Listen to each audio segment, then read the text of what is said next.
Friends, welcome back to my channel start to study. இன்னைக்கு வீடியோவில் வந்து பார்த்தீங்கன்னா ரொம்ப இன்ட்ரெஸ்டிங்கான ஒரு வீடியோ தான் இருக்க போகுது. ஏன்னா நிறைய பேர் கேட்டுட்டு இருந்த ஒரு வீடியோ.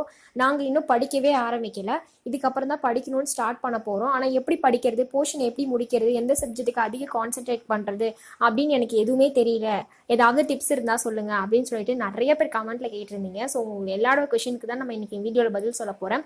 ஸோ எப்படி வந்து ஸ்டார்ட் பண்ணி எப்படி வந்து முடிக்கணும், என்னெல்லாம் வந்து ப்ரிப்பரேஷனுக்கு வந்து பண்ணணும் அப்படின்றது எல்லாத்தையுமே நான் சொல்ல போகிறேன். ஸோ வீடியோ வந்து ஸ்கிப் பண்ணாமல் ஃபுல்லாக பாருங்கள். இது வந்து பார்த்தீங்கன்னா ஃபர்ஸ்ட் இயர்க்கா செகண்ட் இயர்க்கா அப்படின்னு கிடையாது, ஹோலாக both first year and second இயருக்கும் தான் நான் வந்து எல்லா சப்ஜெக்டை பற்றியும் டீட்டெயிலாக சொல்ல போகிறேன். அதனால உங்களுக்கு எந்த டவுட்டாக இருந்தாலும் இந்த வீடியோவில் இருந்துச்சுன்னா கமெண்ட் பாக்ஸில் சொல்லுங்கள், நான் அதுக்கும் கிளியர் பண்ணுறேன். அதே மாதிரி நிறைய பேர் வந்து பேப்பர் ப்ரெசன்டேஷன் வீடியோ வந்து போடுங்க அப்படின்னு சொல்லிட்டு கேட்டுகிட்டே இருந்தீங்க. நான் ஏன் அதை ரொம்ப லேட் பண்ணுறேன் அப்படின்னு பார்த்தீங்கன்னா, நீங்கள் வந்து எந்த அளவுக்கு கொஷின் கேட்குறீங்க அப்படின்றது தகுந்த மாதிரி தான் பேப்பர் ப்ரெசன்டேஷன் வீடியோ வந்து ப்ரெசென்ட் பண்ண முடியும். ஸோ அதனால தான் லேட் ஆகுது.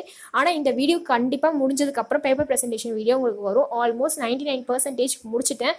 ஸோ அதில் வந்து பார்த்தீங்கன்னா இன்னும் நிறைய இன்ஃபர்மேஷன் நீங்கள் தெரிஞ்சுக்க போகிறீங்க. பிஎட்ல எப்படி ஃபுல் மார்க் வாங்குறது, பிஎட்ல கூட ஃபுல் மார்க் வாங்க முடியுமா அப்படின்னு நிறைய பேருக்கு ஒரு டவுட் இருக்கும். ஸோ அது எல்லாத்துக்குமே ஆன்சர் பண்ணுற மாதிரி தான் பேப்பர் ப்ரெசன்டேஷன் வீடியோ இருக்கும். ஸோ இந்த மாதிரி என்னோட எல்லா வீடியோஸ்மே உங்களுக்கு உடனே நோட்டிஃபை ஆகணும் அப்படின்னா என்னோட சேனலை சப்ஸ்கிரைப் பண்ணி பக்கத்துல இருக்க பெல் ஐக்கானையும் கிளிக் பண்ணிக்கோங்க. அப்போதான் நான் போடுற வீடியோஸ் எல்லாமே உங்களுக்கு உடனே நோட்டிஃபை ஆகும். சரி, வாங்க வீடியோக்குள்ளே போகலாம்.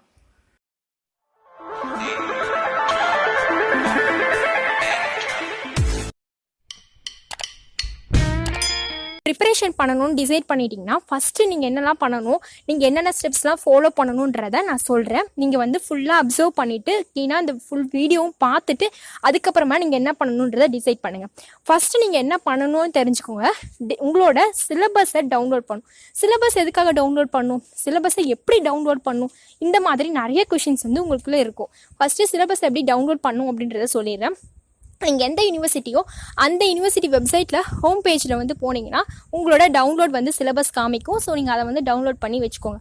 எதுக்காக நம்ம சிலபஸை டவுன்லோட் பண்ணுறோம், ஃபஸ்ட் இயராக இருக்கட்டும் செகண்ட் இயராக இருக்கட்டும், இந்த வீடியோ பார்க்குறவங்க யாராக இருந்தாலும் சரி, எதுக்காக சிலபஸை டவுன்லோட் பண்ணுறோம் அப்படின்னு பார்த்தீங்கன்னா என்னென்ன கண்டென்ட் இருக்குது அப்படின்றத ஃபஸ்ட்டு நம்ம தெரிஞ்சுக்கணும். நீங்கள் அதுக்கப்புறம் படிக்கிறீங்க இல்லை உங்களோட ஓன் வேர்ட்ஸ் போட்டு எழுதுறீங்க, அது எல்லாமே செகண்டரி தான். என்னென்ன கண்டென்ட் இருக்குது அப்படின்றத தெரிஞ்சுக்கோங்க.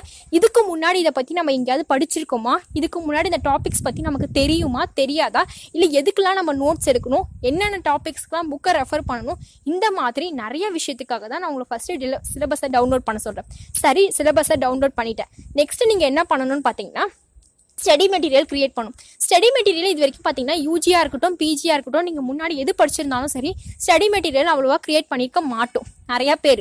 ஏன் அப்படின்னு பார்த்தீங்கன்னா உங்களோட எந்த காலேஜில் நீங்கள் படிச்சிருப்பீங்களா அந்த காலேஜில் உங்களுக்கு வந்து புக்கு கொடுத்துருப்பாங்க, இல்லை ஸ்டடி மெட்டீரியல் அவங்களே கொடுத்துருப்பாங்க.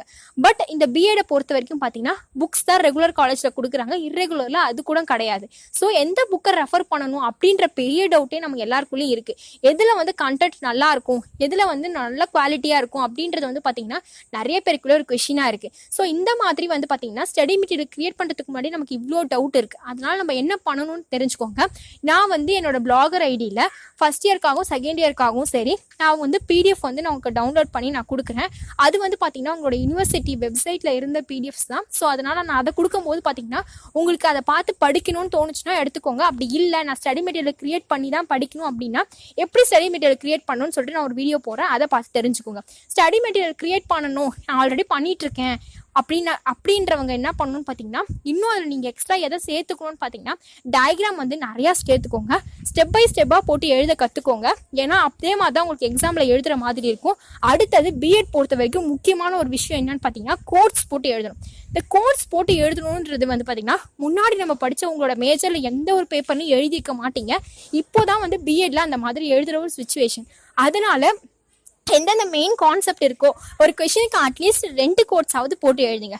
கோட்ஸ் போட்டு எப்படி எழுதணும், டயக்ராம் போட்டு எப்படி எழுதணுன்றதை நான் பேப்பர் ப்ரெசன்டேஷன் வீடியோவில் உங்களுக்கு ப்ரெசென்ட் பண்ணுறேன். ஸோ அந்த மாதிரி வந்து நீங்கள் ஃபாலோ பண்ணிக்கிட்டே போதும். நான் எப்படி கோட்ஸ் எடுத்து வச்சிருக்கேன்றது சைடில் உங்களுக்கு டிஸ்பிளே ஆகும் பாருங்கள். என்னோட ஒரு கண்டென்ட்டாக இருந்தாலும் அதுக்கு நான் என்ன பண்ணுவேன்னு பார்த்தீங்கன்னா 7 to 8 கோட்ஸாவது எடுத்து வச்சுப்பேன், ஈஸியாக எனக்கு ரிமெம்பர் ஆகிற மாதிரி. ஏன்னு பார்த்தீங்கன்னா நம்ம இத்தனை கோர்ஸ் எடுத்து வச்சாதான் அட்லீஸ்ட் எக்ஸாம் டைமில் ஒரு 4 கோர்ஸாவது ஞாபகம். நீங்கள் 2 எடுத்து வச்சிட்டிங்கன்னா அந்த 2மே உங்களுக்கு மறந்து போயிடும். ஸோ அதனால் நீங்கள் என்ன பண்ணுங்கன்னு பார்த்தீங்கன்னா கூகுளில் போய் இந்த கோர்ஸ் எப்படி எடுக்கிறதுன்ற டவுட் உங்களுக்கு இருக்கும். நீங்கள் என்ன பண்ணணும்னு பார்த்தீங்கன்னா கூகுளில் போயிட்டு நீங்கள் எதுக்கு கோர்ஸ் எடுக்க போகிறீங்களோ அந்த கண்டென்ட்டோட கோர்ஸ்ன்னு கொடுத்தீங்கன்னா உங்களுக்கு கோர்ஸ் வரும். இதில் வந்து பார்த்தீங்கன்னா சைடில் இமேஜஸ் அப்படின்றது இருக்கும். அந்த இமேஜஸ்குள்ளே போனீங்கன்னா இன்னும் ஈஸியான நிறைய கோர்ஸ் வந்து உங்களுக்கு வரும். ஸோ இந்த மாதிரி தான் நீங்கள் என்ன பண்ணணும்னு பார்த்தீங்கன்னா கோர்ஸ் எடுத்து வச்சுக்கணும். ஸோ இந்த மாதிரி ஃபர்ஸ்ட் டவுன்லோட் சிலபஸ் பண்ணியாச்சு, எடுத்தாச்சு. நெக்ஸ்ட் கோர்ஸ் ஸ்டடி மெட்டீரியலும் ப்ரிப்பேர் பண்ணியாச்சு. தேர்ட் ஸ்டெப் என்ன பண்ணணும் அப்படின்னு பார்த்தீங்கன்னா நீங்கள் தேர்ட் ஸ்டெப்பாக உங்களோட என்ன பண்ணணும் அப்படின்னா நீங்கள் வந்து உங்களோட ஃபர்ஸ்ட் இயராக இருந்தீங்க, செகண்ட் இயராக இருந்தீங்களா, உங்களுக்கு எத்தனை ஃபுல் கோர் இருக்குது, எத்தனை ஹாஃப் கோர் இருக்குது, உங்களோட மேஜர் என்ன அப்படின்றத நீங்கள் வந்து செப்பரேட்டாக ஃபஸ்ட்டு டிவைட் பண்ணிக்கோங்க. பண்ணிக்கிட்டு இப்போ நீங்கள் நோட்ஸ் எடுக்கிறவங்களா இருந்தீங்கன்னா நீங்கள் எடுக்கும் போதே தெரிஞ்சிருக்கும் எதில் வந்து நீங்கள் ஸ்ட்ராங்காக இருக்கீங்க, எதில் வந்து வீக்காக இருக்கீங்கன்னு தெரிஞ்சிடும். இர்ரெகுலர்லாம் படிக்கிறவங்க எனக்கு நோட்ஸ் எடுக்க டைம் இல்லை, நான் வெறும் கண்டென்ட்டை மட்டும் பார்த்துட்டு போய் எக்ஸாம் எழுத போகிறேன்னு நினைக்கிறவங்களுக்கு எதுவுமே தெரிஞ்சிருக்காது. அவங்கெல்லாம் என்ன பண்ணணும்னு பார்த்தீங்கன்னா ஃபர்ஸ்ட் ஃபுல் கோருக்கு கான்சென்ட்ரேட் பண்ணுங்க. ஹாஃப் கோர் படிக்கலாம் பரவாயில்லையா அப்படின்றது கிடையாது. நீங்கள் ஹாஃப் கோர்ன்றது பார்த்தீங்கன்னா கம்மியான மார்க் தான், கம்மியான போர்ஷன் தான் உங்களுக்கு இருக்கு. அது வந்து பாத்தீங்கன்னா எக்ஸாமுக்கு பிஃபோர் 1 வீக் முன்னாடி நீங்க படிச்சா கூட உங்களுக்கு போதுமானதா இருக்கும். பட் ஃபுல் கோர் அப்படின்றது வந்து பாத்தீங்கன்னா அப்படி கிடையவே கிடையாது.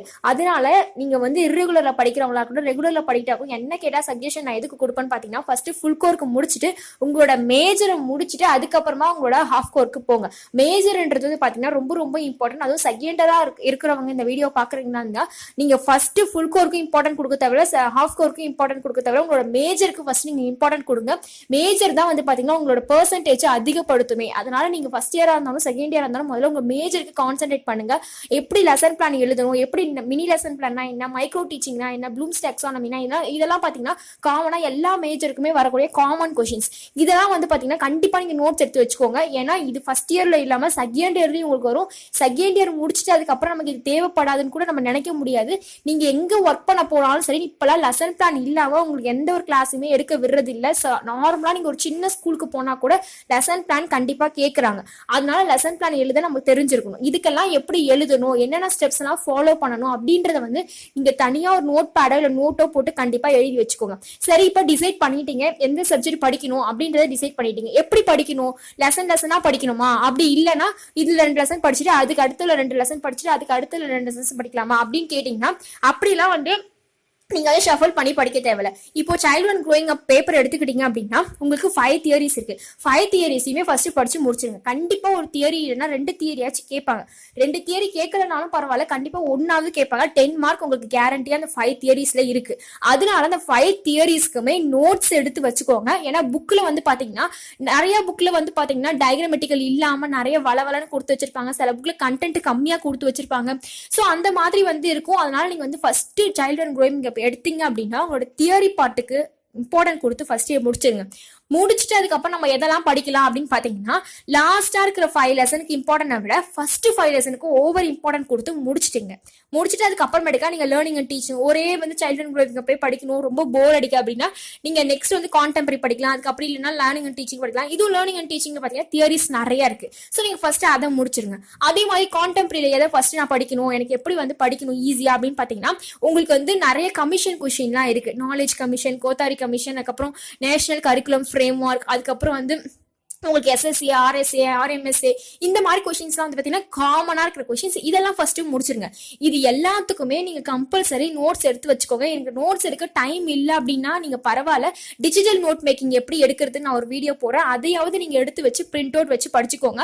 ஏன்னா இது வந்து நீங்க இப்ப எடுக்கல, இப்ப நான் புக்கை ரெஃபர் பண்ணி படிச்சுக்கிறேன் அப்படின்னு பாத்தீங்கன்னா நெக்ஸ்ட் இயர் வந்து இதே கண்டென்ட் தான் அடுத்த வருஷம் புக்லயும் கொடுத்துருப்பாங்க. அப்போ வந்து ஃபர்ஸ்ட் இயர் புக்கை நம்ம தேட வேண்டிய அவசியம் இல்லை. நீங்க ஒரு டைம் நோட்ஸ் எடுத்துக்கிட்டீங்கன்னா இது வந்து உங்களுக்கு நிறைய விஷயத்துக்கு யூஸ்ஃபுல் ஆகும். அதே மாதிரி பிஎடுக்கு மட்டும் இல்லாம நீங்க எந்த காம்படிட்டிவ் எக்ஸாம் எழுத போனாலும் இதை பத்தி கொஸ்டின்ஸ் நிறைய கேட்பாங்க. அதனால நீங்க நோட்ஸ் வந்து பிஎட பொறுத்த வரைக்கும் எடுக்கிறது தான் வந்து பாத்தீங்கன்னா உங்களுக்கு யூஸ்ஃபுல்லா இருக்கும். நெக்ஸ்ட் வந்து பாத்தீங்கன்னா இந்த மாதிரி எதெல்லாம் படிக்கணும்ன்றத டிசைட் பண்ணிட்டோம்.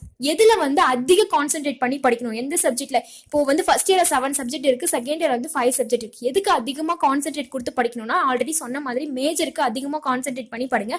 ஃபுல் கோருக்கு நிறைய இம்பார்ட்டன்ஸ் கொடுங்க.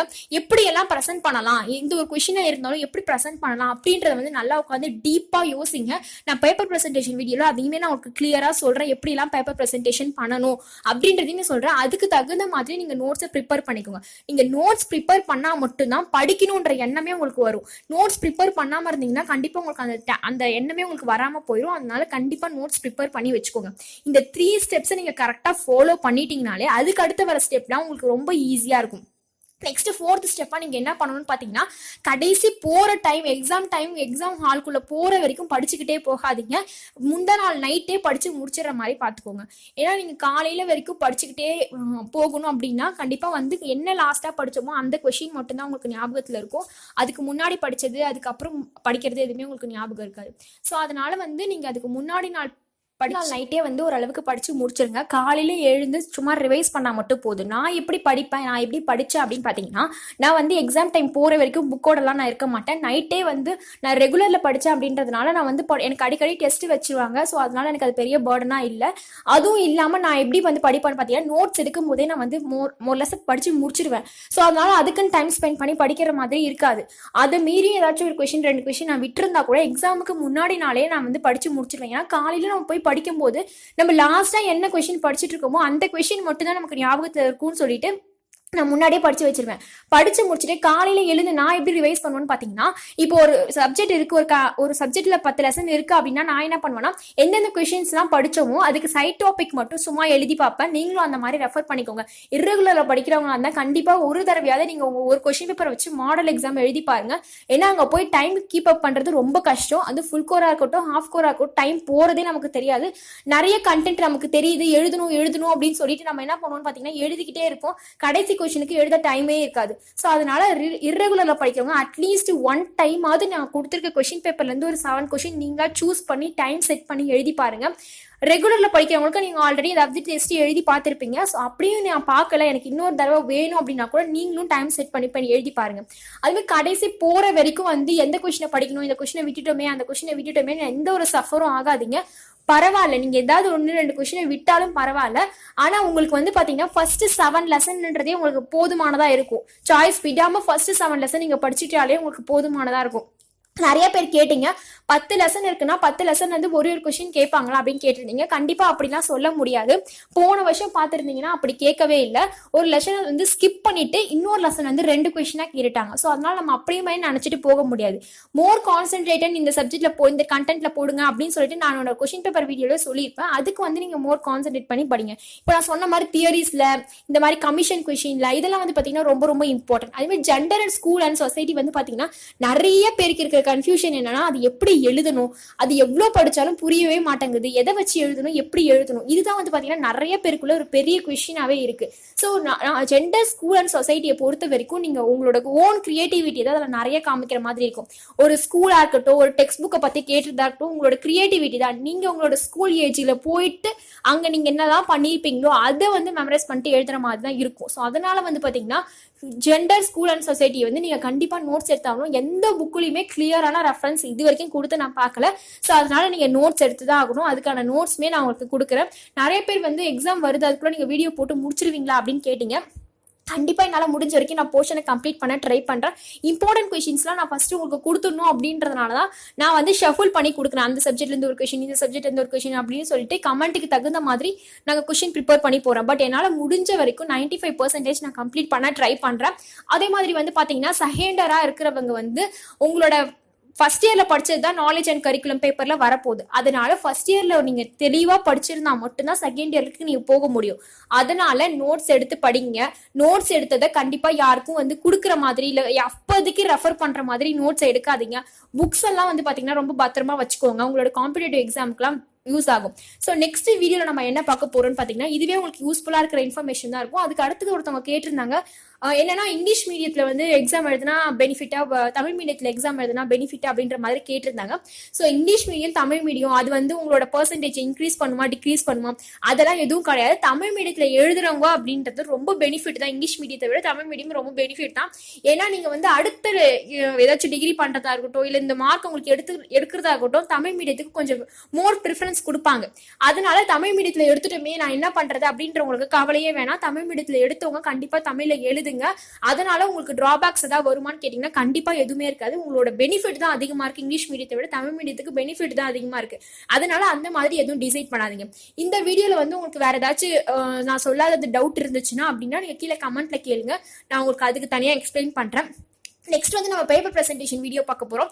அதுல இன்னும் நிறைய இன்ஃபர்மேஷன்ஸ் உங்களுக்கு இருக்கு. எப்படி எல்லாம் பேப்பர் ப்ரெசன்டேஷன் பண்ணலாம் அப்படின்றத பத்தி டீட்டெயிலா நான் உங்களுக்கு சொல்லியிருப்பேன். ஸோ இந்த மாதிரி என்னோட அடுத்த வீடியோ உங்களுக்கு பார்க்கணும் அப்படின்னா சேனலை சப்ஸ்கிரைப் பண்ணி பக்கத்துக்கு பெல் ஐக்கானை கிளிக் பண்ணிக்கோங்க. இந்த வீடியோ உங்களுக்கு யூஸ்ஃபுல்லா இருந்துச்சுன்னா உங்களோட ஃப்ரெண்ட்ஸ்க்கும் ஷேர் பண்ணி பார்க்க சொல்லுங்க.